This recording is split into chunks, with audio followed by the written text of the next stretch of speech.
Today on Panther Sports, we preview the men's soccer team as they gear up for Big South Conference play. Brielle Spencer tells us how it is being a volunteer coach, and our very own Kyle Connolly sits down with women's golf head coach Vici Fletcher. All that and more served hot and fresh right now.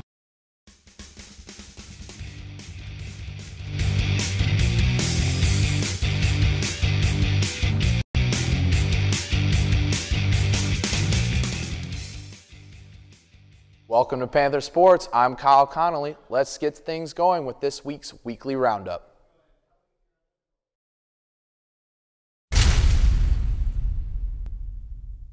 On Saturday at Vert Stadium, High Point took on the Longwood Lancers. Longwood struck first with 26 minutes to go in the first half. It wasn't long after that till the Panthers struck back with their own goal, tying the game 1-1 going into the second half. In the second half, High Point scored 4 unanswered goals, giving the Panthers the win 5-1. All 5 goals were scored by 5 different players. This is the third time in 6 games the High Point has scored at least 4 goals. But the highlight of the night is when Aaron Campbell scored his first collegiate soccer goal. On Tuesday, High Point hosted Jacksonville, who was sure to be a tough test. And it wasn't long till the Dolphins found themselves dead in the water, ultimately losing the game 3-0. Mamadi Naipon scored his 7th goal of the season. With that win, the Panthers are a perfect 7-0 and are only joined by 3 other teams in NCAA collegiate athletic soccer to have an undefeated record. On Friday, the volleyball team took on the Davidson Wildcats in the first of their 3 games in the Wildcat Classic. The Wildcats were overmatched, getting swept 3-0. Courtney Jonk and Kristen Helt led the Panthers with 12 kills each. Then on their second game on Saturday, they took on the Wisconsin Green Bay Phoenix, who proved to be a tough test, sweeping the Panthers 3-0, despite a career-high 11 kills by Jamie McDonald.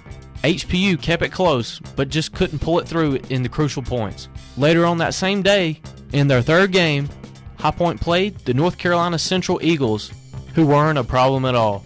High Point swept them 3-0 and beat them handily. Chelsea Davis had 12 kills, while all 5 attackers had at least 1. The Panthers bench made a huge contribution, making this a whole team effort.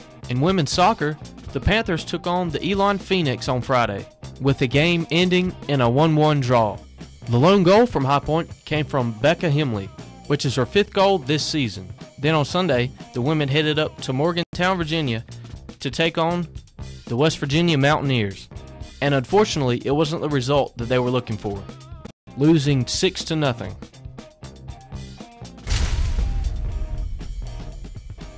Now for news from around the Big South. 2 of High Point's own are in the high spirits after earning top honors from the Big South. Courtney Jonk was named the Choice Hotels Big South Player of the Week, and Mamadi Naipon was named the Big South Attacking Player of the Week. Senior outside hitter Courtney Jonk was honored as the Choice Hotels Big South Player of the Week on Monday. The HBU volleyball team had a combined 3-1 record for the week with the help of Courtney. Overall, Jonk recorded a total of 47 kills, a 3.92 hitting average, 9 digs, and 9 blocks. Courtney was named to the Davidson Wildcat Invitational All-Tournament team this weekend. Last weekend, sophomore forward Mamadi Naipon was named as the Big South Offensive Player of the Week. Mamadi was selected as the Offensive Player of the Week for his 2 goals and 1 assist win over Longwood and the game-winning goal against UNC Greensboro. Senior forward Ashton Bennett of Coastal Carolina was added to a list of 30 candidates in the running for the Senior Class Award. This award honors the achievements and loyalty for staying in school. Ashton was nominated because of his accomplishments on and off the field. Last season, Ashton led the NCAA with 23 goals, 53 total points, and a 2.41 points per game average. Later this season, the list of 30 will be narrowed to 10. The winner of the award will be announced at the 2012 NCAA College Cup in December. Earlier in September, former HBU soccer coach and athletic director Woody Gibson is inducted into the NIA Hall of Fame. Gibson was inducted for his service as the men's soccer coach from 1978 to 1997. Before the head coaching position, Gibson was the assistant coach for 2 years. As a coach, Woody led the soccer team to the North State Conference regular season championship 6 different years. He would later serve as the head of sports information from 1975 to 1991 and the athletic director between 1999 and 2008. Over the summer, Gibson became the headmaster at Oak Ridge Military Academy. After the break, women's head golf coach Vici Fletcher stops by the studio. Don't go away.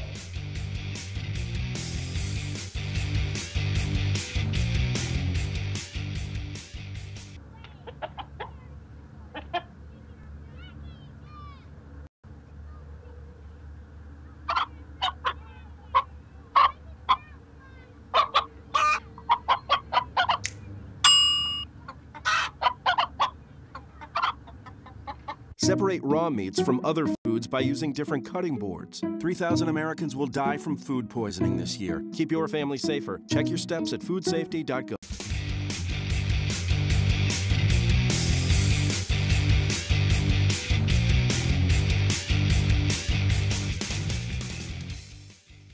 And we're back at Panther Sports. I'm here with Vici Fletcher, head coach of the women's golf team here at HBU. How you doing, Vici? Great, Kyle. So this is the start of your third season at HBU. Last season you placed 8th in the Big South. What are your goals this year to get past that and for the Big South? Well, our whole season is a build-up to the Big South. Obviously, we want to place in the top 3 or 4. That would be nice. But we have added Campbell and Longwood to our conference, who happen to have very good women's golf teams. So they present another challenge to us, but we'll do our best for 3rd or 4th. Now, with added schools to it, does it make it harder with more players or more teams to compete? Does it make it difficult on your players, or is it's just more competition? With just a 3-day tournament, it's basically a shootout, and anybody can play well for 3 days and win the conference. The teams that are really outstanding throughout the year are going to get picked anyway. So, was your first season as the head coach, your overall scoring goal was 328, which is an average of 82 per player. And then you said this season that it improved by a stroke and a half per person, or last season.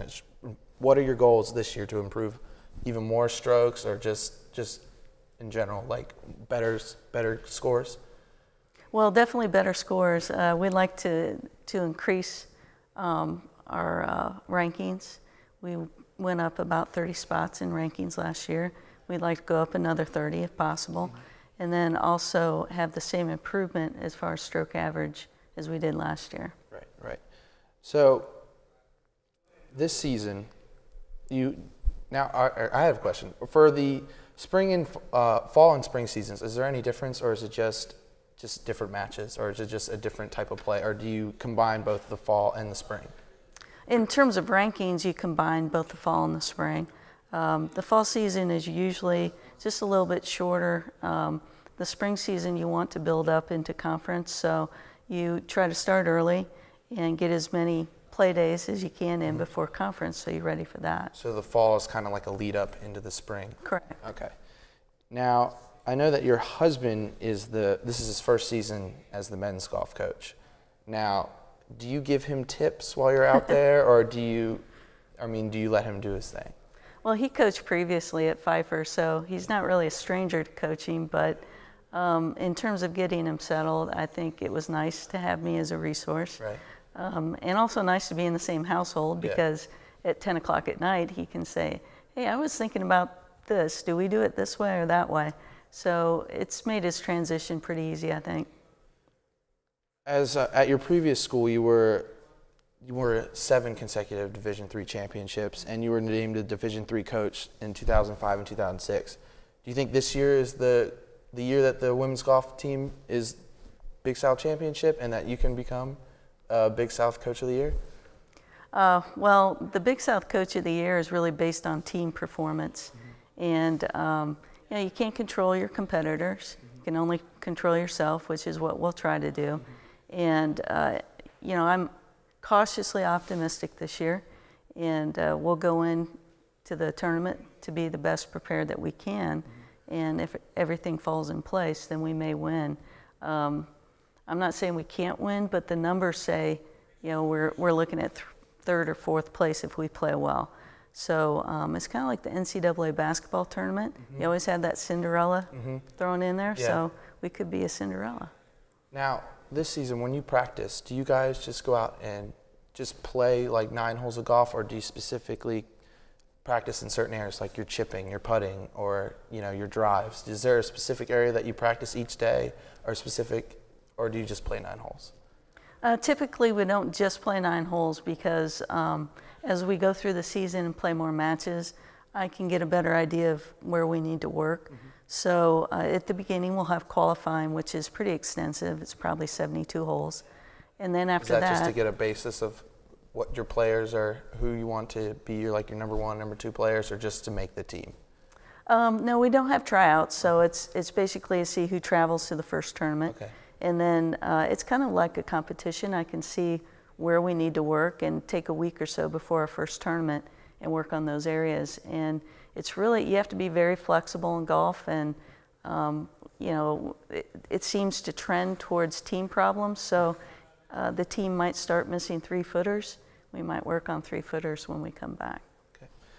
So recently, the past week, it's been raining a lot. The weather has been really bad. What do you do for practice when the weather is bad, or in the winter when it's really cold outside? Well, luckily, we've had fantastic weather this past year. But recently, this week, we went into the gym and practiced our putting. The girls had a really good time, and it's a good way to even out their strokes because it's so fast. And then we had a nice game of kickball afterwards, which is a good way for them to release some energy. Yeah, I could see that being a lot of fun, considering that you're a Division I athlete and this can be stressful. So now you have the Highlander Invitational this Sunday. What are your expectations for this weekend? It's a bit unusual because we have 36 holes in one day, and it's just a one-day tournament. So it's one of those things that if you play well the first round, it's going to steamroll into the second round, and we could very easily win this tournament. So it's exciting in that aspect. Well, thank you very much, Vicky. And coming up, we will talk with the men's soccer team about their promising upcoming season.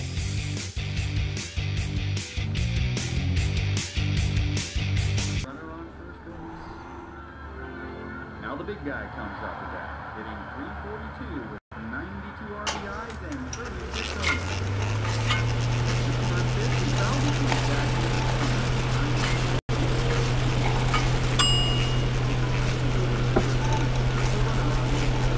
Chill raw and prepared foods promptly. 1 in 6 Americans will get sick from food poisoning this year. Keep your family safer. Check your steps at foodsafety.gov.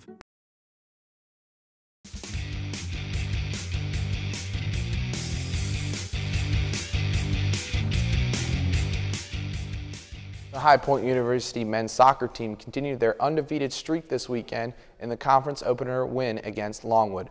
We talked with head coach and team captain Sean Sloan to get their thoughts on the upcoming season. Am I going from here again to over here?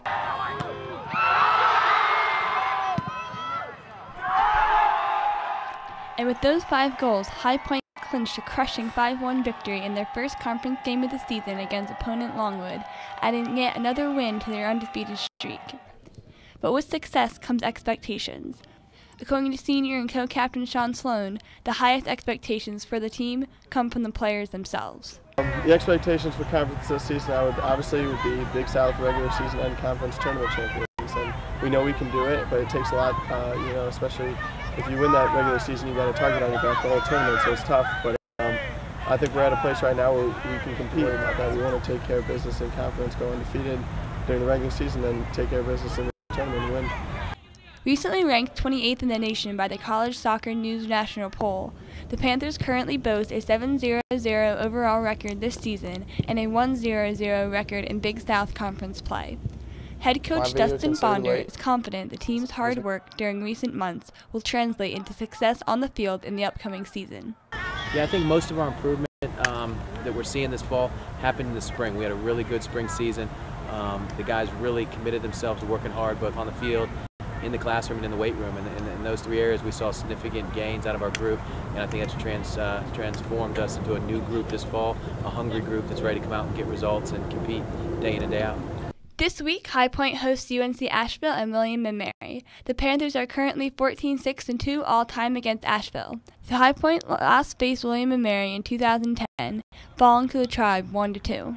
Sloan says the key to the Panthers' success on the field lies not only in their desire to improve, but also in the camaraderie between the players. I think it's just been, we've been stressing that. We're just all in. Everyone's playing for each other. Now we're not playing for, to get our name out there and stuff. We're just playing for the name on the front of our jersey, and that's all that matters right now.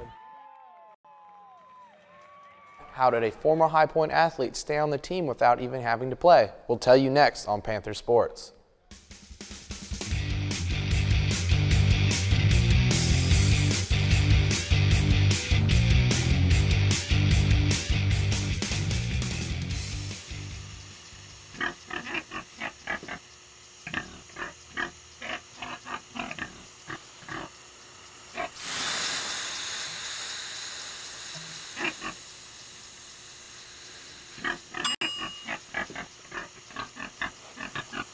Cook foods to the right temperature using a food thermometer. 3,000 Americans will die from food poisoning this year. Keep your family safer. Check your steps at foodsafety.gov.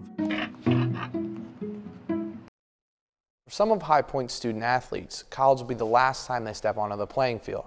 But for one former competitor, managed to get back into the game in a slightly different way. Lene Frazier has the story.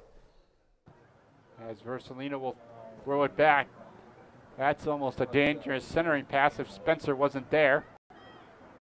Looking at Brielle Spencer's on-the-field resume, you would see that her many honors take up some space.